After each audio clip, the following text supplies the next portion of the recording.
স্বাধীন ভারতের হরোস্কোপে আমরা যদি একবার স্বাধীন ভারতের হরোস্কোপটা দেখি না, তার কারণ যারা আমার সম্ভবী অ্যাস্ট্রোর অনুষ্ঠান শোনেন বা আমার সিটিভিএন পর্দায় আমার অনুষ্ঠান প্রত্যেক মঙ্গলবার 1:35 বা বেলা 3টে শুক্রবার শোনেন, তারা জানেন গতবার ভারতবর্ষের স্বাধীনতার প্রাক্কালে আমি বলেছিলাম যে আমরা যেহেতু 79তম বছরে ভারতবর্ষ চলবে, এই বছরটা কিন্তু ডামাডোলের একটা বছর ভারতকে কাটাতে হবে যতক্ষণ না আগামী 15ই আগস্ট আসে। সেটা 80th বছরে আমরা আগামী 15ই আগস্ট পড়ব, তথাপি তারপরেও কিছুদিন থাকবে। ওভারঅল ডামাডোল এখনও অনেক আছে। গ্রহযোগে বৃষ্টির রোজ চাহিদা থাকে, গ্রহরা কোথার থেকে কোথায় যাচ্ছে।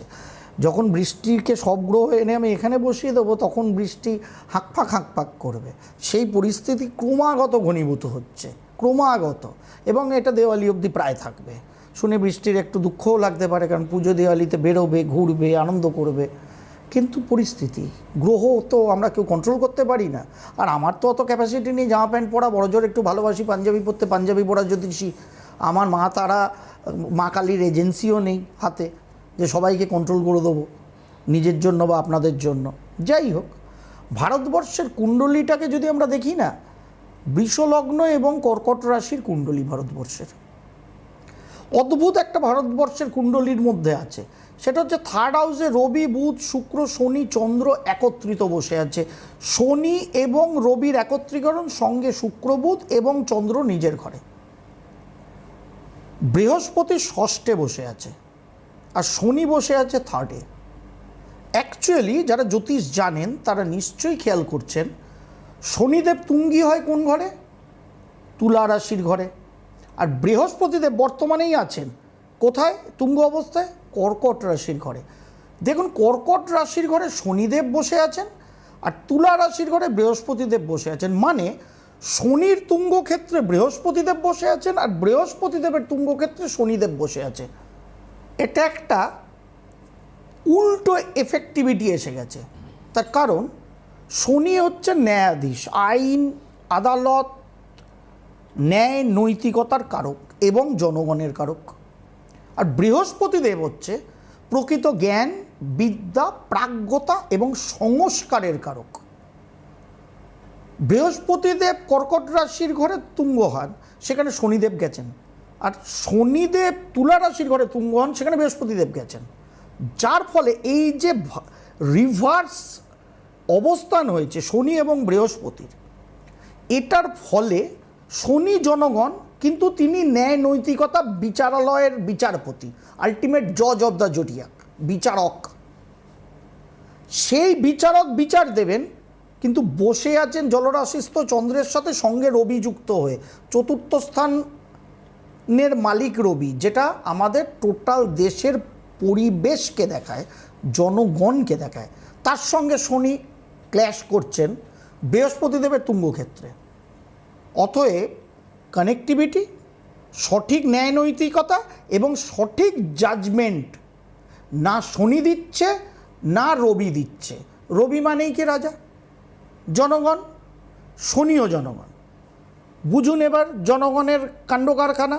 স্বাধীনোত্তর সময় থেকে আজ অবধি জনগণ হই হই করে আমরা ঝাঁপিয়ে পড়ি। আবেগ তো আছে জনগণের, আমরা ভালো কিছু হোক চাই, সঠিক চাহিদা। কিন্তু ভালো কিছু হোক চাই যতক্ষণ বাজারটা গরম থাকে ততক্ষণ। ঠান্ডা বাজারে কিন্তু আমরা নিজেদেরটা ভালো বুঝি আর কারুরটা কিচ্ছু বুঝি না। এটা হয়ে গেছে প্রবলেম। আর যে জ্ঞান, বিদ্যা, প্রাজ্ঞতা এবং মূলত সংস্কারের কারক বৃহস্পতি, যে কর্কট রাশির ঘরে থাকলে ভালো থাকতো, সে বসে আছে তুলা রাশির গৃহগত হয়ে, যেখানে শনিদেব বিচার করার জন্য ব্যালেন্স করেন। তুলা মিন্স ব্যালেন্স। এবার বৃহস্পতিদেব ওখানে গেছেন, যেটা ষষ্ঠ ক্ষেত্র স্বাধীন ভারতের। ষষ্ঠ মানে কি? শত্রু। তা শত্রু কে হলো? জ্ঞান। শত্রু কে হলো? সংস্কার। শত্রু কে হলো? বিদ্যা, প্রাজ্ঞতা। 2021 থেকে 2026 220 বার পেপার লিক। প্রবলেমটা কোথায়? ভারতবর্ষের হরোস্কোপে। তা বলে কি তার মানে কি এই প্রবলেম কখনো সলভ হবে না?